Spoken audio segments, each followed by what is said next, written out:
Welcome to JP news. ద్విచక్ర వాహనదారులు తప్పనిసరిగా హెల్మెట్ ధరించాలని నాయుడుపేట డీఎస్పీ చెంచుబాబు సూచించారు.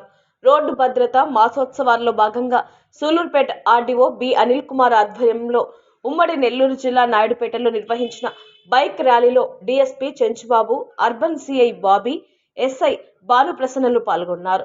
పట్టణంలోని పాత బస్టాండ్లోని అంబేద్కర్ విగ్రహం వద్ద నుండి సిఎస్ తేజ సెంటర్ వరకు బైక్ ర్యాలీని నిర్వహించారు. ఈ సందర్భంగా డీఎస్పీ చెంచుబాబు మాట్లాడుతూ రోడ్డు భద్రతపై ప్రజల్లో అవగాహన పెంచే లక్ష్యంతో రహదారి భద్రత మాసోత్సవాల కార్యక్రమాలు నిర్వహించడం జరుగుతుందన్నారు. ప్రతి ఒక్కరూ బాధ్యత వహించి విధిగా హెల్మెట్లను వినియోగించాలన్నారు. వాహనదారులు రోడ్డు భద్రత నిబంధనలు పాటించి సురక్షితంగా గమ్యాలను చేరుకోవాలన్నారు. ద్విచక్ర వాహనాన్ని నడిపే వ్యక్తితో వెనుక ప్రయాణించే వారు సైతం హెల్మెట్ను వినియోగించాలన్నారు.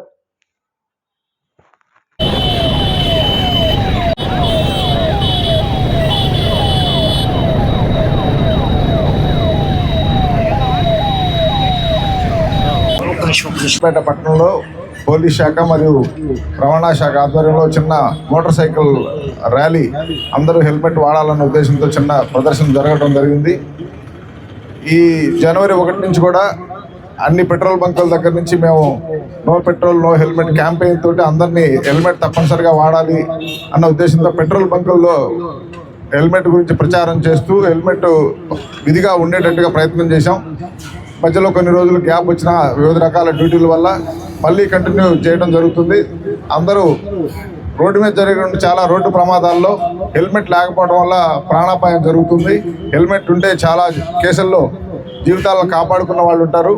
అదేవిధంగా మోటార్ సైకిల్ రైడరే కాకుండా పిలియన్ రైడర్ కూడా వెనుకుండే వాళ్ళు కూడా హెల్మెట్ పెట్టుకున్నట్టయితే మనకి చాలా సేఫ్టీ ఉంటుంది, కుటుంబానికి భద్రత ఉంటుంది.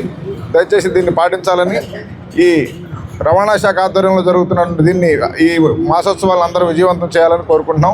వారోత్సవాలను జరుపుకునేవాళ్ళు, అంటే వారం రోజులు అవేర్నెస్ జరిపేవాళ్ళం. కానీ ఆ వారం రోజులు సరిపోవట్లేదు చెప్పి రోడ్ యాక్సిడెంట్లు పెరగడం వల్ల సెంట్రల్ గవర్నమెంట్ దాన్ని 1 month చేసింది. అంటే దాని gravity central government, state governments ఎంత తీవ్రంగా పరిగణిస్తున్నాయో కోర్ట్స్ తెలుసుకొని ప్రతి ఒక్కరూ హెల్మెట్ వాడుకున్నది కానీ రోడ్డు భద్రతని పాటించాలి. లాస్ట్ మంత్ గవర్నమెంట్ మా తిరుపతి ఎస్పీ గారు నో హెల్మెట్ నో పెట్రోల్ అనేటువంటి ఒక క్యాప్షన్తో మేము ప్రజల్లోకి రావడం జరిగింది. దాన్ని ప్రజలు కూడా యాక్సెప్ట్ చేసి ఫాలో అవుతూ ఉన్నారు. ఇది మన 37వ జాతీయ రహదారి మాసోత్సవం. నో పెట్రోల్ అన్నది ఫస్ట్ 10 days బాగా జరిగింది, ఇంకా జరుగుతూనే ఉంటుంది. ఇది కంటిన్యూగా చేయాలంటే అందరూ రూల్ పాటించాలా. పెట్రోల్ బంక్ యాజమాన్యం కానీ అలాగే 2 wheelers రైడర్స్ కానీ ఏదో పెట్టుకున్నాం తీసేసామని కాకుండా యువత రోడ్ బారిన ప్రమాదాలకు గురై చచ్చిపోయే వాళ్ళు 90% ఉంటుంది. లారీ వాళ్ళు 10% అయితే 2 wheelers ఎక్కువ. అందుకే మనము no petrol no helmet no petrol అన్నారు. అది అందరూ పాటించాలి కోరుకుంటున్నాను. ఇదే విధంగా 2 wheelers riders drunk and drive చేయకూడదు. డంక్ అండ్ డ్రైవ్ చేసినా కూడా ఎంత తాగినా ఎంత పెట్టుకున్నా కూడా వాడు ఆ రూట్లో పోకుండా పక్క రూట్కి వెళ్ళిపోతాడు, పక్క లారీ కిందకి వెళ్ళిపోతుంటాడు. అలా డంక్ అండ్ డ్రైవ్ చేయకూడదు. ఓవర్ స్పీడ్ మన లిమిట్ ఎంతో అంత చూసుకోవాలా. 10 minutes స్పీడ్కి వెళ్దాం అనుకుంటే జన్మే పోతుంది. ఈ జన్మ హైవేల మీద అలాగే స్ట్రీట్ రోడ్లో కూడా పక్కన చిన్నపిల్లలు ఉంటారు, ఆడవాళ్ళు ఉంటారు, ముసలోళ్ళు ఉంటారు. వాళ్ళకి తగలకుండా జాగ్రత్త పోవాలని కోరుకుంటున్నానండి.